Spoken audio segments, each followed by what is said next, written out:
Champion হবার লক্ষ্য নিয়ে চ্যাম্পিয়ন্স ট্রফি খেলতে এসে আগে টুর্নামেন্ট থেকে ছিটকে গেছে বাংলাদেশ। আইসিসির এমন বড় আসরে খেলতে আসাটা শুধু কি নামমাত্র অংশগ্রহণের জন্য টাইগাররা খেলতে আসে, নাকি বড় কোনো লক্ষ্য থাকে? আদৌ ভালো খেলার সামর্থ্য রাখে কিনা বাংলাদেশ? এই ব্যাপারে মোহাম্মদ সালাউদ্দিন বলেছেন, সামর্থ্য না থাকলে তো আমরা চ্যাম্পিয়ন্স ট্রফি খেলতাম না। বিশ্বের সেরা 8 দল এসেছে, ওয়েস্ট ইন্ডিজ কিংবা শ্রীলঙ্কা আসতে পারেনি। যদি বলেন যে এখানে অংশ নিতে আসছি, তাহলে এখানে আসা উচিত না। যেহেতু এসেছি, অবশ্যই স্বপ্ন থাকতে হবে কি করতে চাই। আমি মনে করি আমাদের পারফর্ম করার সামর্থ্য আছে, কিন্তু এটা আমরা করে দেখাতে পারিনি। আমরা আইসিসি কোনো বড় ইভেন্টে করে দেখাতে পারিনি, এটা মেনেই নিতে হবে। আমি খুব আশাবাদী এই জায়গাগুলোতে আমরা ঠিক করতে পারবো। শুধু প্লেয়ার না, ঘরোয়া ক্রিকেট থেকে শুরু করে প্ল্যান। টুর্নামেন্ট শুরু হওয়ার আগে বাকি 5 দল ভালো মতো প্রস্তুতি নিয়ে আসলেও বাংলাদেশ সেভাবে সময় নিয়ে ওডিআই ফরম্যাটের জন্য প্রস্তুতি নিতে পারেননি। এই বিষয়টি উল্লেখ করে সালাউদ্দিন বলেছেন, রমজানের বাজারের লিস্টে এসপি আছে তো? এই টুর্নামেন্টের আগে 5 দল অনেক ভালো প্রস্তুতি নিয়ে এসেছে।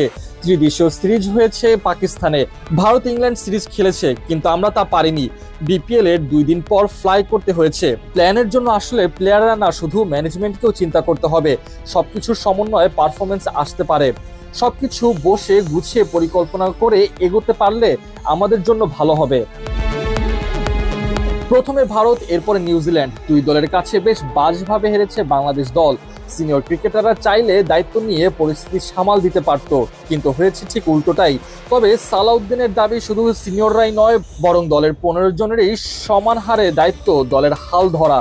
এই নিয়ে তিনি বলেছেন, সিনিয়রদের বাড়তি দায়িত্ব যা বললেন, এখানে যে 15 জন আসছে সবাই ম্যাচ ফি সমান পায়। এখানে সিনিয়রদের বাড়তি টাকা দেওয়া হয় না, সবারই সমান দায়িত্ব।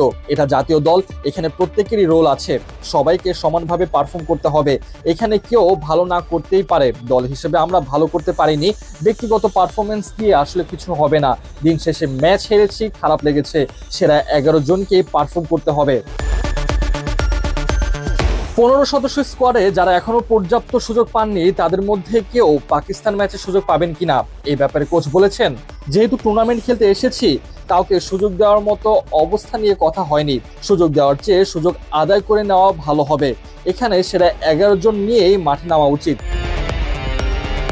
এবারে চ্যাম্পিয়ন্স ট্রফিতে এমন ব্যাটিং বিপর্যয়ের মাঝে লিটন কুমার দাসকে মিস করছে কিনা দল, এই ব্যাপারে সালাউদ্দিন বলেছেন, আসলে আমি মাত্রই বললাম যে আমি অতীত নিয়ে ভাবি না। এখানে 15 জন প্লেয়ার আছে, এদের নিয়েই ভাবতে হবে। যে দলে নেই তাকে নিয়ে এখানে ভাবা যাবে না, টুর্নামেন্ট শেষে ভাবা যায়।